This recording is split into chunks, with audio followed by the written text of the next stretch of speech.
सभी को मेरा प्रणाम।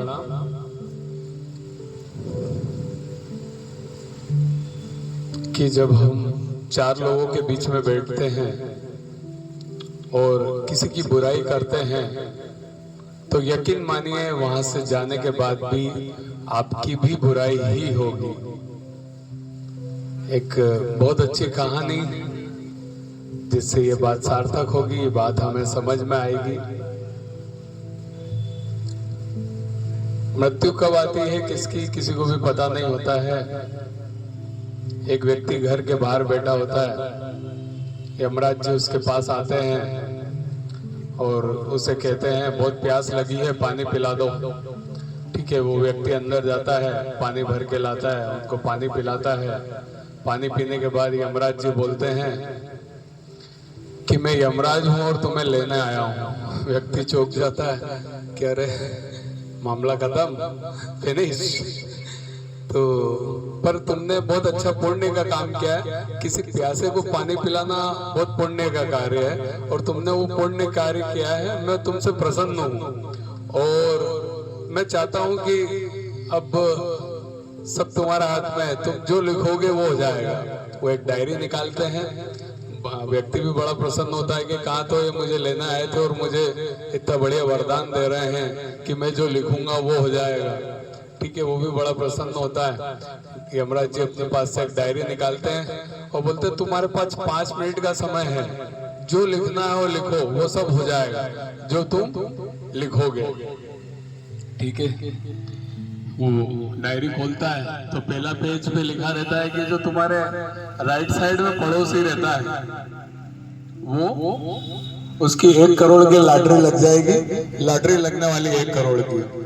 ठीक है, वो कहता है अरे उसको बड़ा वो होता है, बोले ये कोई लायक आदमी नहीं है, इसकी लॉटरी नहीं लगना चाहिए। वो लिख देता है कि ये आदमी इसके लायक नहीं है, इसकी लॉटरी नहीं लगना चाहिए। ठीक है, अब दूसरा पेज खोलते हैं तो लेफ्ट साइड में जो पड़ोसी रहता है कि वो क्या छोटा मोटा इसमें राजनीति में एक्टिव रहते हैं, तो इनके बहुत अच्छा समय आने वाला है और ये मंत्री बनने वाले हैं, विधायक बनेंगे और फिर मंत्री बनेंगे। तो उसको फिर तकलीफ होती है, बोले कि नहीं ये आदमी बिल्कुल लायक नहीं है और ये बिल्कुल नहीं बनना चाहिए और ऐसा वैसा सब लिख देते हैं। ठीक है, अब जो सामने घर में रहते हैं उनकी बारी आती है, तीसरा पेज उनका रहता है कि ये व्यक्ति नई चमचमाती कार लाने वाला है। बोले साला 2 व्हीलर के लायक नहीं है, ये कार कहाँ से ले आएगा, इसको भी कार नहीं आना चाहिए। ठीक है, ये लिख देते हैं। फिर चौथा उसके बॉस के बारे में लिखा रहता है जहाँ वो काम करता है कि बॉस का प्रमोशन होने वाला है तुम्हारे और वो बहुत बड़े कंपनी के हेड बनने वाले हैं, ये वो। वहाँ भी तकलीफ होती है, बोले दिन भर मुझे परेशान करता रहता है, ये कभी भी बॉस हेड नहीं बनना चाहिए, ये वो, और ये लायक नहीं है और सब बातें वो लिख देते हैं। ठीक है, अब इसके पेज की बारी आती है, इसका नाम लिखा रहता है और पेज रहता है कोरा और ये लिखना चालू ही करता है कि यमराज जी पेन पकड़ लेते हैं कि बस तुम्हारा समय खत्म हो गया। तुम्हें समय दिया था 5 मिनट का, लेकिन 5 मिनट में तुमने क्या किया, दूसरों के बारे में बुराई सोचा। ठीक है, किसको क्या नहीं मिले, बस तुमने एक व्यक्ति का भी भला नहीं सोचा, सबके बारे में बुरा ही सोचा, बुरा ही लिख दिया और तुम्हारा समय भी खत्म हो गया। अब तुम वापस चलो, अब मैंने तुम्हें तुम्हारा 5 मिनट का बहुत अच्छा समय दिया था, लेकिन तुमने उसको पूरा खत्म कर लिया। तो यही इस कहानी से हमें सीख मिलती है कि अगर हम किसी के बारे में बुरा सोचेंगे, बुरा बोलेंगे, तो हमारा भी बुरा ही होना है। और अगर हम किसी की भलाई के बारे में सोचते हैं, किसी का भला करते हैं, तो 100% ऊपर वाला देख रहा है, हमारा भी भला ही होगा। ये इस कहानी का सार है।